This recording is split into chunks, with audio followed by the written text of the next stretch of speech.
Hello friends, എല്ലാവർക്കും Sunitha kitchen ബ്ലോഗിലേക്ക് സ്വാഗതം. ഇന്ന് ഒരു പഴുത്ത നേന്ത്രപ്പഴം കൊണ്ട് കുട്ടികൾക്ക് വളരെ പെട്ടെന്ന് തയ്യാറാക്കി കൊടുക്കാൻ പറ്റിയ നല്ലൊരു കിടിലൻ സ്നാക്സിൻ്റെ റെസിപ്പി ആയിട്ടാണ് വന്നിരിക്കുന്നത്. അപ്പോൾ നിങ്ങളെല്ലാവരും വീഡിയോ സ്കിപ്പ് ചെയ്യാതെ കണ്ടൊന്ന് സപ്പോർട്ട് ചെയ്യണേ. ഇത് തയ്യാറാക്കാൻ വേണ്ടി ഞാൻ ഇവിടെ നല്ല പഴുത്ത നേന്ത്രപ്പഴമാണ് എടുത്തിരിക്കുന്നത്. പഴം എടുക്കുമ്പോൾ നല്ല പഴുത്ത പഴം തന്നെ എടുക്കണം.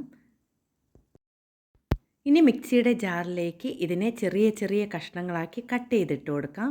അപ്പോൾ നിങ്ങളെല്ലാവരും എന്നെ ഒരുപാട് സപ്പോർട്ട് ചെയ്യുന്നതിൽ ഒത്തിരി നന്ദിയുണ്ട്. ഇനിയും എല്ലാവരും ഒരുപാട് സപ്പോർട്ട് ചെയ്യണം. പുതിയ കൂട്ടുകാർ ആരെങ്കിലും ഉണ്ടെങ്കിൽ ഒന്ന് സബ്സ്ക്രൈബ് കൂടി ചെയ്ത് സപ്പോർട്ട് ചെയ്യണേ.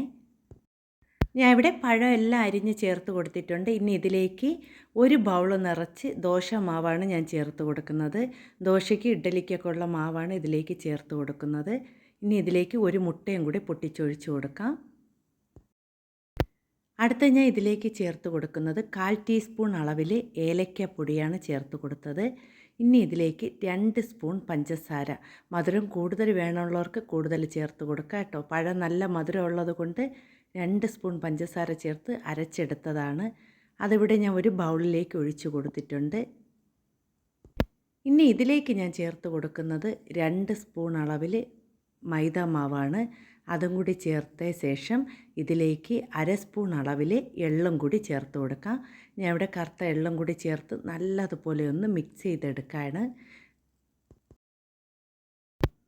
അപ്പോൾ കലക്കി വച്ചിരിക്കുന്ന മാവ് ഉണ്ണിയപ്പച്ചട്ടിയിൽ എണ്ണ വീത്തി നല്ലതുപോലെ ചൂടായിട്ടുണ്ട്. ഇനി അതിലേക്ക് നമുക്ക് കുറച്ച് വീതം ഒഴിച്ചു കൊടുക്കാം കേട്ടോ. അപ്പോൾ കുട്ടികൾക്കൊക്കെ ഒത്തിരി ഇഷ്ടപ്പെടുന്ന നല്ലൊരു സ്നാക്സാണ് കേട്ടോ. കാരണം പഴമൊക്കെ കഴിക്കാൻ ഇഷ്ടമില്ലാത്ത കുട്ടികൾക്ക് പെട്ടെന്ന് തയ്യാറാക്കി കൊടുക്കാൻ പറ്റിയ ഒരു കിടിലൻ സ്നാക്സ് തന്നെയാണിത്.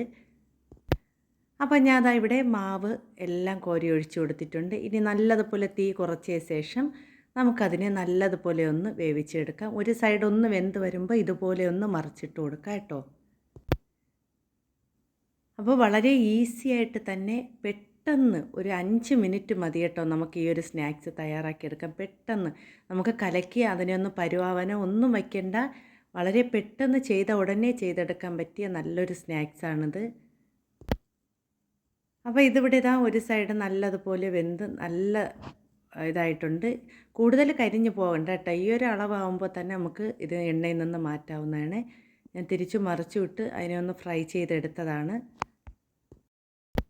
അങ്ങനെ നല്ല സ്വാദിഷ്ടമായ വളരെ പെട്ടെന്ന് തയ്യാറാക്കാൻ പറ്റിയ നേന്ത്രപ്പഴവും ദോശമാവും കൊണ്ടുള്ള ഉണ്ണിയപ്പം ഇവിടെ തയ്യാറായിട്ടുണ്ട്. നല്ല ടേസ്റ്റാണ് കേട്ടോ.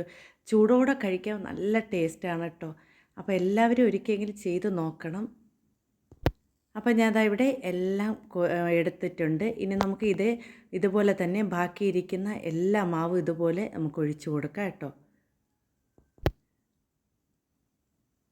അപ്പോൾ നിങ്ങൾക്ക് ഈ വീഡിയോ കണ്ടുകൊണ്ടിരിക്കുമ്പോൾ ഇഷ്ടപ്പെടുകയാണെങ്കിൽ ലൈക്ക് ചെയ്യാൻ ആരും മറന്നു പോവല്ലേ.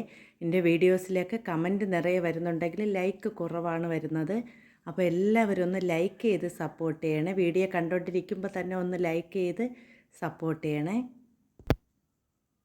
അപ്പോൾ ഞാൻ അതാ രണ്ടാമത് ഒഴിച്ചു കൊടുത്ത മാവ് ഇതുപോലെ ഒന്ന് തിരിച്ചിട്ട് കൊടുക്കുകയാണ്.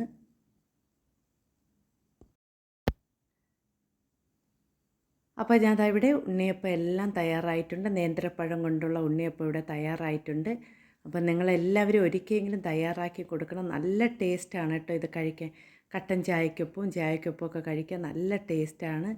അപ്പോൾ ചൂടോടെ കഴിക്കുകയാണെങ്കിൽ ഇത് കൂടെ നല്ല ടേസ്റ്റായിരിക്കും കേട്ടോ. നല്ല സോഫ്റ്റായിട്ടുള്ള പലഹാരമാണ്. അപ്പോൾ നിങ്ങൾക്ക് ഈ വീഡിയോ കണ്ടിട്ട് ഇഷ്ടപ്പെടുകയാണെങ്കിൽ ഒന്ന് ലൈക്ക് ചെയ്ത് സപ്പോർട്ട് ചെയ്യണേ. നിങ്ങളുടെ വിലയേറിയ അഭിപ്രായങ്ങളും നിർദ്ദേശങ്ങളും എൻ്റെ കമൻറ്റ് ബോക്സിൽ കമൻറ്റായി അറിയിക്കാനും ആരും മറന്നു പോവല്ലേ.